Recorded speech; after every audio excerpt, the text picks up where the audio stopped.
আলাইকুম রহমতুল্লাহ বারকাতুহু। কুমারী মেয়ে বিয়ে করলে কি সুখ পাওয়া যাবে সে বিষয়ে আজকের ভিডিও। ইসলামে এর বিষয়ে কি বলেন চলুন শুনে আসি।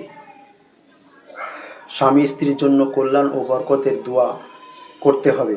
আপনি বিয়ে বাড়িতে গেলেন, খেলেন, চলে আসলেন, তা করলে হবে না। খাওয়ার পরে আপনাকে দোয়া করতে হবে, আপনাকে তাদের জন্য বরকত, ক্ষমা, মাগফিরাত চাইতে হবে, তাদের সুন্দর জীবনের জন্য তাদের কাছে আল্লাহর কাছে দোয়া করতে হবে।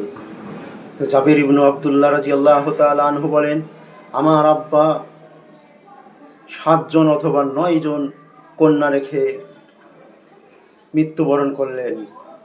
কে বলছেন? জাবির রাদিয়াল্লাহু তাআলা আনহু। তিনি বলছেন যে আমার আব্বা 9 জন বা 7 জন কন্যা বা মেয়ে রেখে মারা গেলেন। আমি একজন বিধবা মহিলাকে বিবাহ করলাম। আমাকে রাসূল সাল্লাল্লাহু আলাইহি ওয়াসাল্লাম বললেন, হে জাবির, তুমি কি বিয়ে করেছো? আমি বললাম, হ্যাঁ বিয়ে করেছি। তিনি বললেন, কুমারী নাকি বিধবা? আমি বললাম, বিধবা। তিনি বললেন, যদি তুমি কুমারী বিবাহ করতে তাহলে শুধু তাকে নিয়ে খেলতে, তবে ও ভাই, সেও তোমাকে নিয়ে খেলতো। তুমি তাকে নিয়ে খেলতে এবং সেও তোমাকে নিয়ে খেলতো। সে তোমাকে হাসাতো, তুমিও তাকে হাসাতে, তবে কতই না ভালো হতো। আমি তাকে বললাম, নিশ্চয় আব্দুল্লাহ মারা গেছেন এবং 9 বা 7 জন মেয়ে রেখে মারা গেছেন। আমি অপছন্দ করলাম তাদের মতো কাউকে ঘরে আনতে, অর্থাৎ আমার 7 বোনের মতো কাউকে ঘরে আনতে আমি কি করলাম? অপছন্দ করলাম। আমার বিবাহিত মেয়েকে আমি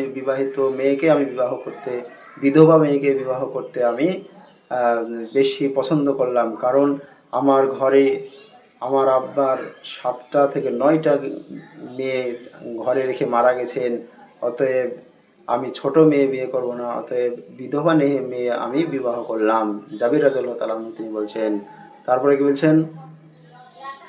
সেই জন্য এমন একজন মেয়েকে বিবাহ করলাম যে তাদের দেখাশোনা করতে পারে। আমি এমন মেয়ে বিবাহ করলাম যেন তারা আমার যে বোনগুলো আছে, 7টা বোনরা রয়েছে, সেই বোনগুলোকে যেন তারা মায়ের মতো করে দেখাশোনা করতে পারে। তখন রাসূল সাল্লাল্লাহু আলাইহি ওয়াসাল্লাম বললেন, বারাকাল্লাহু লাকা, আল্লাহ তোমার কল্যাণ দান করুক। তিনি আমার জন্য কল্যাণের দোয়া করলেন। তাহলে এই হাদিস থেকে বুঝতে পারলাম যে কল্যাণের দোয়া করতে হবে। যিনারা বিবাহ করবেন নবদম্পতি, সেই নবদম্পতির জন্য দাওয়াত খেতে গিয়ে, বিবাহ খেতে গিয়ে দোয়া করতে হবে, বরকতের দোয়া। বুরাইদা বলেন, আনসারের একটি দল আলী রাদিয়াল্লাহু তাআলা আনহুকে বলল, তোমার সাথে ফাতিমা রাদিয়াল্লাহু তাআলা আনহুর বিয়ে দেওয়া হবে। তখন আলী রাদিয়াল্লাহু তাআলা আনহু রাসূলের নিকট আসলেন এবং সালাম দিলেন। রাসূল সাল্লাল্লাহু আলাইহি সাল্লাম বললেন, আলী ইবনে আবু তালিব, কি কাজে এখানে এসেছো? তিনি বললেন, হে আল্লাহর রাসূল, আমি আল্লাহর রাসূলের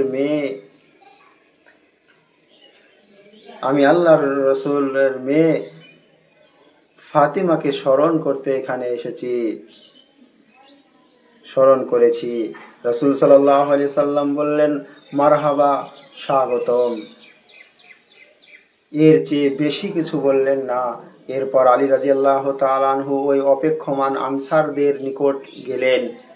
তারা বললেন, তোমার খবর কি? তিনি বললেন, আমি শুধু এ কথাই শুনলাম যে তিনি বললেন, মারহাবা, স্বাগতম। তারা বললেন, দুটির একটি রসূলের পক্ষ থেকে তোমার জন্য যথেষ্ট, তোমার রাজি হওয়ার ব্যাপারে যথেষ্ট।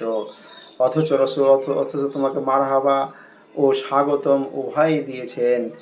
শেষে যখন রাসূল সাল্লাল্লাহু আলাইহি ওয়াসাল্লাম বিবাহ দিলেন, তখন তিনি বললেন, হে আলী, বাসর করতে হলে অলিমার প্রয়োজন।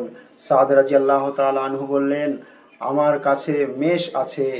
আর আনসারদের একদল তার জন্য ভুট্টা সংগ্রহ করলেন। বাসর রাতের দিন রাসূল সাল্লাল্লাহু আলাইহি ওয়াসাল্লাম বললেন, আমার সাথে সাক্ষাৎ না করে কিছু করো না।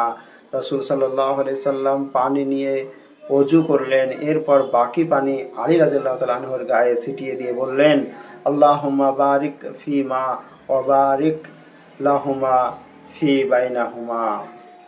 হে আল্লাহ, তাদের উভয়ের মাঝে বরকত দাও এবং তাদের জন্য বাসরে বরকত দাও।